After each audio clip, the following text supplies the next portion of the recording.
महा-टी-ई-टी परीक्षेमध्ये इतिहास या विषयामध्ये आपल्याला इराणी साम्राज्याचा प्रभाव किंवा मौर्यकालीन भारत यावर आधारित प्रश्न विचारले जाऊ शकतात. चला तर या व्हिडिओमधून पाहूयात आपण मौर्यकालीन भारत यावरचे प्रश्न आणि उत्तरे. हे सर्व वन लाइनर आहेत, त्यामुळे तुम्हाला समजायला खूप सोपे आहेत आणि पाठांतरासाठी ही खूप सोपे आहेत, लक्षात ठेवण्यासाठी खूप सोपे आहेत. पहिला प्रश्न आहे, इसवी सन पूर्व 6व्या शतकात इराणमध्ये कोणी मोठे साम्राज्य प्रस्थापित केले होते? आणि नाव आहे सायरस नावाच्या राजाने. सायरस नावाच्या राजाने इसवी सन पूर्व 6व्या शतकात इराणमध्ये मोठे साम्राज्य प्रस्थापित केले होते. पुढचा प्रश्न आहे, कोणत्या इराणी सम्राटाने इसवी सन पूर्व 518च्या सुमारास भारताचा वायव्येकडील प्रदेश आणि पंजाबपर्यंतचा भाग जिंकला होता? आणि बरोबर उत्तर असणार आहे दारियुश. दारियुश या राजाने किंवा या इराणी सम्राटाने इसवी सन पूर्व 518च्या सुमारास भारताचा वायव्येकडील प्रदेश आणि पंजाबपर्यंतचा भाग जिंकला होता. पुढचा प्रश्न आहे, सम्राट दारियुशच्या काळात भारत आणि इराणमध्ये कोणत्या क्षेत्रात देवाणघेवाण वाढली? तर बरोबर उत्तर असणार आहे व्यापार आणि कला. सम्राट दारियुशच्या काळात व्यापार आणि कला या क्षेत्रामध्ये देवाणघेवाण वाढलेली आहे भारत आणि इराण यांच्यामध्ये. पुढचा प्रश्न आहे, सम्राट दारियुशने त्याच्या साम्राज्यात कोणते एकच चलन लागू केले? तर त्याचं नाव असणार आहे दारिक आणि हे सोन्याचं नाणं होतं. हे सम्राट दारियुशने त्याच्या साम्राज्यात लागू केलेलं आहे. पुढचा प्रश्न आहे, सम्राट दारियुशच्या काळातील राजधानीचे शहर कोणते जे इराणमध्ये आहे? आणि बरोबर उत्तर असणार आहे पर्सिपोलिस. बघा, सम्राट दारियुशच्या काळात जे राजधानीचे शहर आहे इराणमध्ये त्याचं नाव आहे पर्सिपोलिस. पुढचा प्रश्न पाहूयात, ग्रीक सम्राट सिकंदराची स्वारी यावर आधारित. ग्रीक सम्राट अलेक्झांडर उर्फ सिकंदराने भारताच्या वायव्य प्रदेशावर कधी स्वारी केली? आणि याचं योग्य उत्तर असणार आहे इसवी सन पूर्व 326 मध्ये. पुढचा प्रश्न आहे, सिंधू नदी ओलांडून सिकंदर भारतात कोठे आला? तर याचं योग्य उत्तर असणार आहे तक्षशिलेस. तक्षशिला येथे सिकंदर भारतामध्ये आलेला होता. पुढचा प्रश्न आहे, सिकंदराने मायदेशी परतताना जिंकलेल्या प्रदेशाच्या व्यवस्थेसाठी ज्या ग्रीक अधिकाऱ्यांची नेमणूक केली त्यांना काय म्हटले जाते? आणि याचं बरोबर उत्तर असणार आहे सत्रप. बघा, हे महत्त्वाचा प्रश्न आहे. तर सिकंदराने मायदेशी परतताना जे जिंकलेला प्रदेश आहे त्याच्या व्यवस्थेसाठी ग्रीक अधिकाऱ्यांची नेमणूक केली होती आणि त्यांना सत्रप असं म्हटलं जातं. पुढचा प्रश्न आहे, सिकंदराचा मृत्यू कोठे आणि कधी झाला? तर याचं बरोबर उत्तर असणार आहे इसवी सन पूर्व 323 मध्ये बॅबिलोन या ठिकाणी. आज हे स्थळ जे आहे ते इराकमध्ये आहे. सिकंदराचा मृत्यू बॅबिलोन येथे झालेला आहे. पुढचा प्रश्न आहे, सिकंदराच्या स्वारीमुळे कोणत्या क्षेत्रात भारताच्या पश्चिमेकडील जगाशी परिचय झाला? तर बरोबर उत्तर असणार आहे व्यापार आणि इतिहास लेखन. सिकंदराच्या स्वारीमुळे व्यापार आणि इतिहास लेखन या क्षेत्रांमध्ये भारताच्या पश्चिमेकडील जगाशी परिचय झाला. पुढचा प्रश्न आहे, ग्रीक मूर्तिकलेच्या प्रभावातून भारतात कोणत्या नवीन कलाशैलीचा उदय झाला? आणि बरोबर उत्तर असणार आहे गांधार कलाशैली. बघा, ग्रीक मूर्तिकलेच्या प्रभावातून भारतामध्ये गांधार कलाशैली या कलाशैलीचा उदय झालेला आहे. पुढचा प्रश्न आहे, ग्रीक राजांच्या नाण्याचे मुख्य वैशिष्ट्य काय होते? आणि याचं बरोबर उत्तर असणार आहे एका बाजूला राजाचे चित्र आणि दुसऱ्या बाजूला एका ग्रीक देवतेचे चित्र असून त्यावर राजाचे नाव असे. बघा, ग्रीक राजांच्या जे नाण्याचे मुख्य वैशिष्ट्य आहे त्यामध्ये काय आहे? तर एका बाजूला राजाचं चित्र असायचं तर दुसऱ्या बाजूला ग्रीक देवतेचं चित्र असायचं आणि त्यावर राजाचं नाव देखील लिहिलं असायचं. चला तर पुढच्या प्रश्नाकडे जाऊयात. मौर्य साम्राज्याची स्थापना कोणी केली? आणि याचं बरोबर उत्तर असणार आहे चंद्रगुप्त मौर्य यांनी. मौर्य साम्राज्याची जी स्थापना आहे ते चंद्रगुप्त मौर्य यांनी केली आहे. पुढचा प्रश्न आहे, चंद्रगुप्त मौर्य यांनी मगधवर आपली सत्ता कधी प्रस्थापित केली? आणि याचं योग्य उत्तर असणार आहे इसवी सन पूर्व 325च्या सुमारास. बघा, राजा धनानंद जो होता त्याचा पराभव करून चंद्रगुप्त मौर्य यांनी मगधवर आपली सत्ता प्रस्थापित केली होती. पुढचा प्रश्न असणार आहे, सिकंदराचा कोणता सेनापती त्याच्या मृत्यूनंतर बॅबिलोनचा राजा झाला होता? आता सेक्युलस निकेटर असं या सेनापतीचं नाव आहे, जो बॅबिलोनचा राजा झाला होता आणि सिकंदराचा त्यावेळी मृत्यू झालेला देखील होता. पुढचा प्रश्न आहे, चंद्रगुप्त मौर्य आणि सेल्युकस निकेटर यांच्यातील संघर्षानंतर कोणते प्रदेश मौर्य साम्राज्यात सामील झाले? आणि याचं योग्य उत्तर असणार आहे अफगाणिस्तानातील काबूल आणि कंदाहार आणि हेरात. बघा, अफगाणिस्तानातील काबूल, कंदार, हेरात हे चंद्रगुप्त मौर्य आणि सेल्युकस निकेटर यांच्यातील संघर्षानंतर मौर्य साम्राज्यात सामील झाले होते. पुढचा प्रश्न पाहूयात, सेल्युकस निकेटरचा कोणता राजदूत चंद्रगुप्त मौर्याच्या दरबारात राहिला होता? आणि याचं बरोबर उत्तर असणार आहे मेगॅस्थनीस.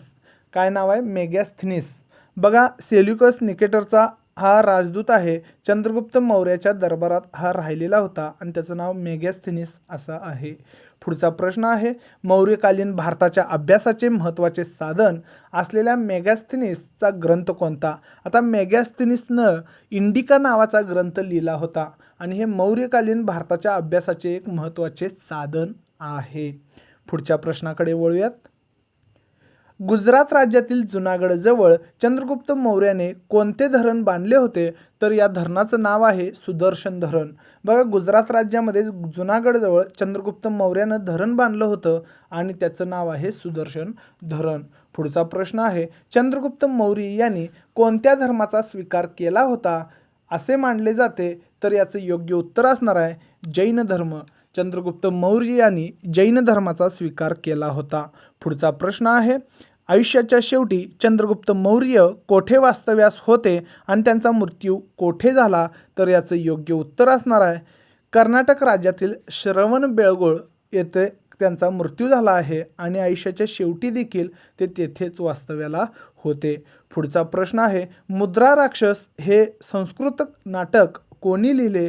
तर याचं बरोबर उत्तर आहे विशाख दत्त यांनी हे नाटक लिहिलेलं आहे, मुद्रा राक्षस नावाचं. यामध्ये चंद्रगुप्त मौर्य सत्तेचा इतिहास लिहिलेला आहे. चला तर आता पाहूयात सम्राट अशोक यांच्यावरील प्रश्नावली. चंद्रगुप्त मौर्याचा त्याग केल्यानंतर मगधचा राजा कोण झाला? तर बरोबर उत्तर असणार आहे बिंदुसार. चंद्रगुप्त मौर्य यांनी म्हणजे त्याग केल्यानंतर मगधचा राजा हा बिंदुसार झालेला आहे आणि सम्राट अशोकांचे हे बिंदुसार हे वडील होते. पुढचा प्रश्न आहे, सम्राट अशोक मगधच्या सत्तेवर कधी आले? तर याचं बरोबर उत्तर असणार आहे इसवी सन पूर्व 273 मध्ये. इसवी सन पूर्व 273 मध्ये सम्राट अशोक मगधच्या सत्तेवर आले होते. पुढचा प्रश्न पाहूयात, राजा होण्यापूर्वी अशोकाची नियुक्ती राज्यपाल म्हणून कोठे करण्यात आली होती? तर बरोबर उत्तर आहे तक्षशिला आणि उज्जैनी येथे. बघा, राजा होण्यापूर्वी सम्राट अशोकाची नियुक्ती राज्यपाल म्हणून तक्षशिला आणि उज्जैनी येथे करण्यात आली होती. पुढचा प्रश्न आहे, सम्राट अशोकाने राजा झाल्यानंतर कोणत्या राज्यावर स्वारी करून विजय मिळवला? तर याचं बरोबर उत्तर असणार आहे कलिंग. म्हणजे आजच्या ओडिसा राज्यातील जो प्रदेश आहे तेथील कलिंग हे म्हणजे ठिकाण होतं किंवा हा प्रदेश होता आणि तिथं सम्राट अशोकाने राजा झाल्यानंतर इथल्या राज्यावर स्वारी केली होती आणि विजय देखील मिळवला होता. पुढचा प्रश्न आहे, कोणत्या युद्धातील रक्तपात पाहून अशोकाने पुन्हा कधीही युद्ध न करण्याचा निर्णय घेतला? तर बरोबर उत्तर असणार आहे कलिंगचे युद्ध. कलिंगच्या युद्धामध्ये जो रक्तपात अशोकाने पाहिला आणि तेव्हापासूनच त्यानं पुन्हा कधीही युद्ध करणार नाही असा निर्णय घेतला होता. पुढचा प्रश्न आहे, सम्राट अशोकाच्या साम्राज्याचा विस्तार कोठेपर्यंत होता?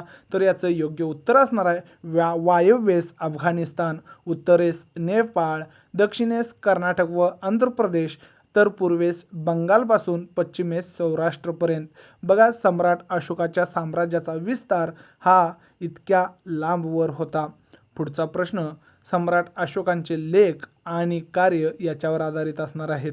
अशोकाने आपले संदेश लोकांपर्यंत पोहोचवण्यासाठी कशाचा वापर केला?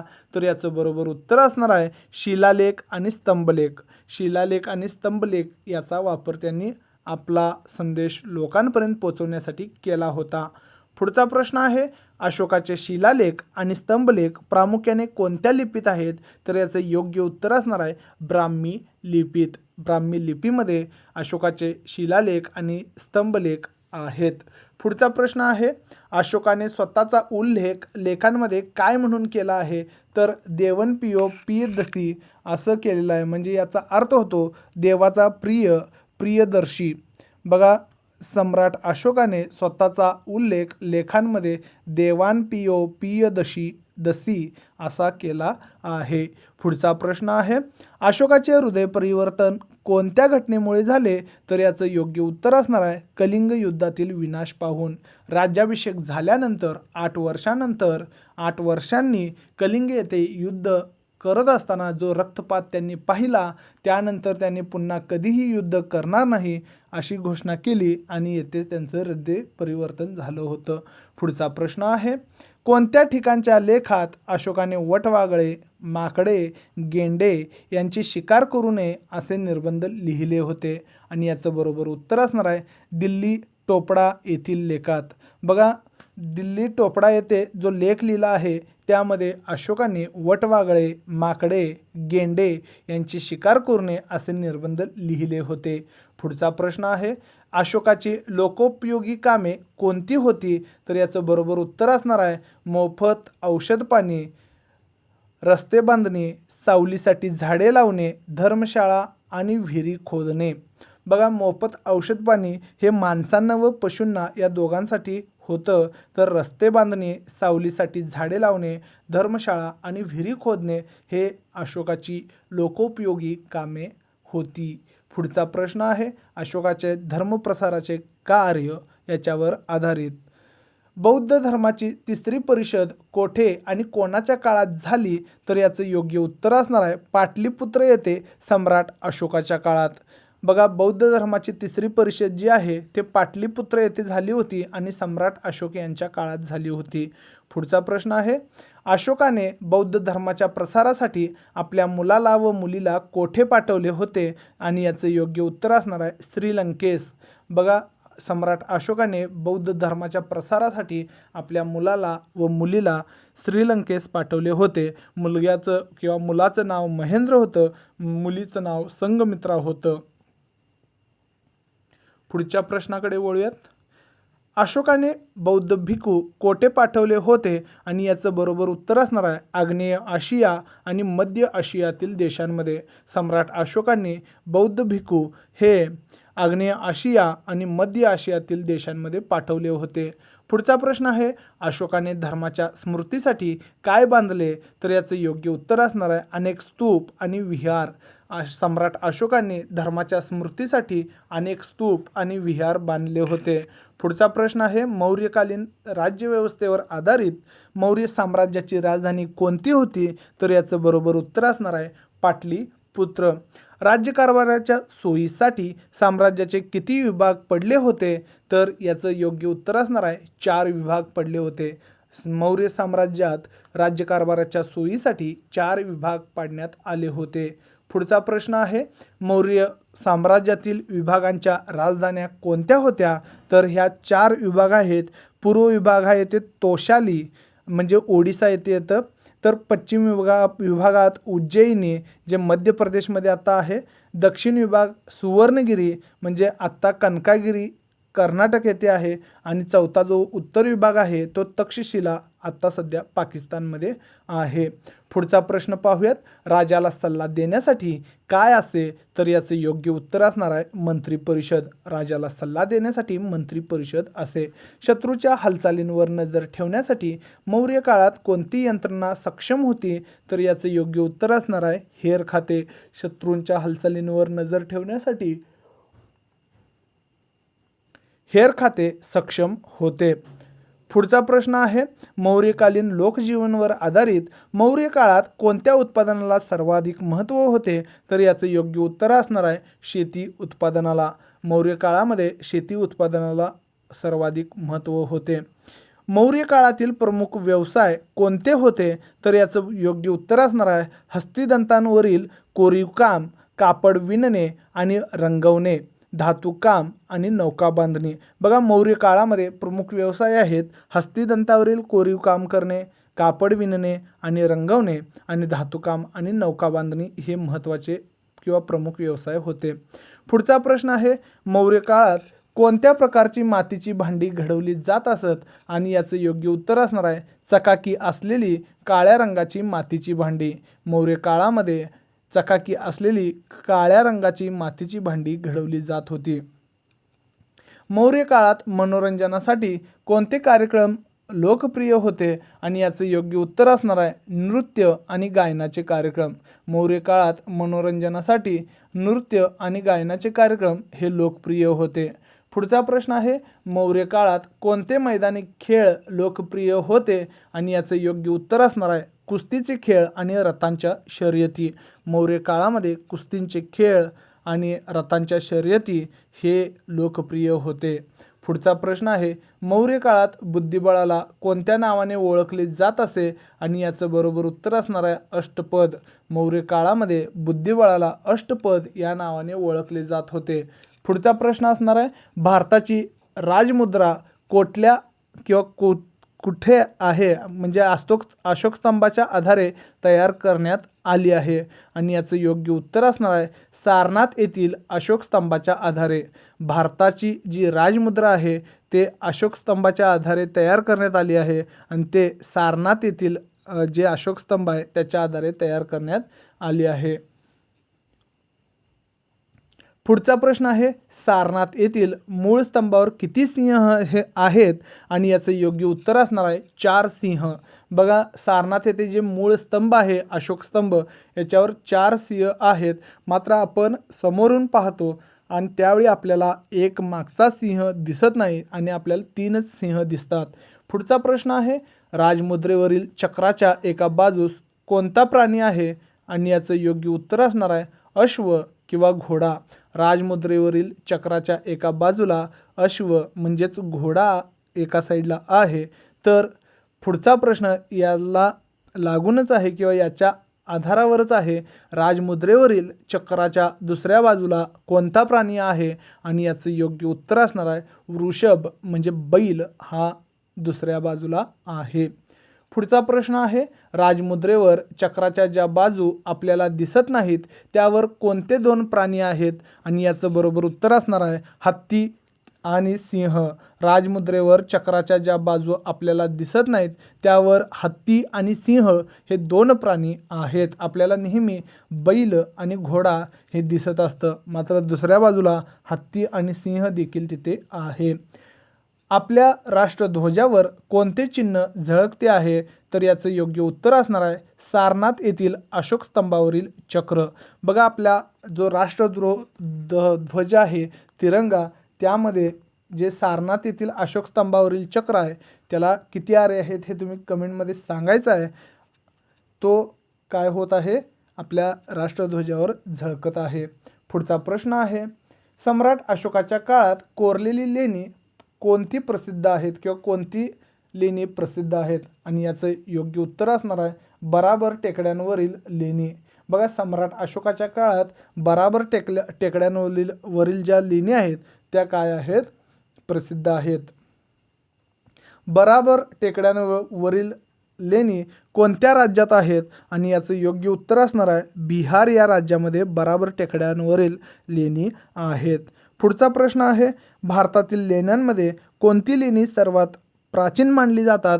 तर याचंही उत्तर बराबर असणार आहे. बराबर येथील लेणी हे सगळ्यात प्राचीन मानली जातात. सम्राट अशोकाने उभारलेले स्तंभ हे कशाचे उत्तम नमुने आहेत? आणि हे भारतीय शिल्पकलेचे उत्तम नमुने आहेत. मित्रो हा व्हिडिओ इथेच संपला आहे. भेटूया आणि एका अशाच व्हिडिओमध्ये. तोपर्यंत पाहत राहा माझं यूट्यूब आणि इंस्टाग्रामचं चॅनल किंवा पेज.